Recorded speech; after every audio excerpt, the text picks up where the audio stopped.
यह कहानी आरव नाम के एक छोटे से कस्बे में रहने वाले एक लड़के की है। आरव एक आम जिंदगी जीता था, लेकिन उसकी एक खासियत थी, अपनी दुनिया बदलने का सपना।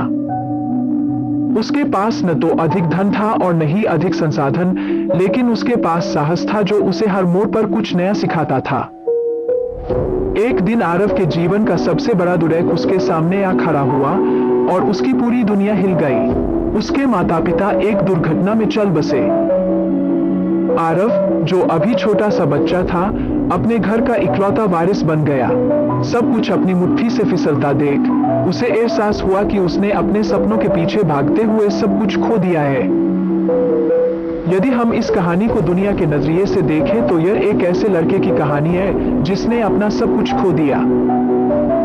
आज की दुनिया में हम सभी लगातार व्यस्त रहते हैं, पैसा, शौक या सामाजिक स्थिति जैसी चीजों के लिए प्रयास करते रहते हैं। इस प्रक्रिया में हम सफलता के लिए अपनी भावनाओं, रिश्तों और सपनों को भूल जाते हैं।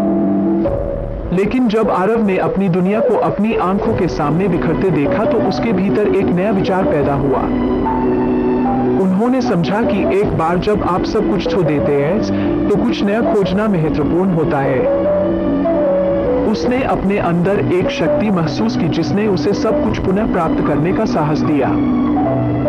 लेकिन इस बार वह पहले जैसा रास्ता नहीं अपना सकता था। उसे नए रास्ते अपनाने थे और अपनी सोच बदलनी थी। आरव ने अपनी जिंदगी को एक नई दिशा दी। उसे समझ आ गया कि सब कुछ तभी संभव है जब आप खुद को जानें। हर दर्द और दुख उनके जीवन का हिस्सा बन गए और उनके माध्यम से उन्होंने अपने जीवन को बदलना शुरू कर दिया।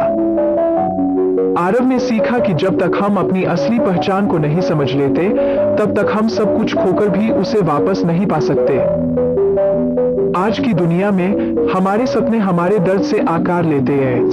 जिंदगी में किसी न किसी मोड़ पर हर किसी को ऐसे पलों का सामना करना पड़ता है जब सब कुछ खोने के बाद हम अपने असली रूप से मिलते हैं। Like and subscribe for more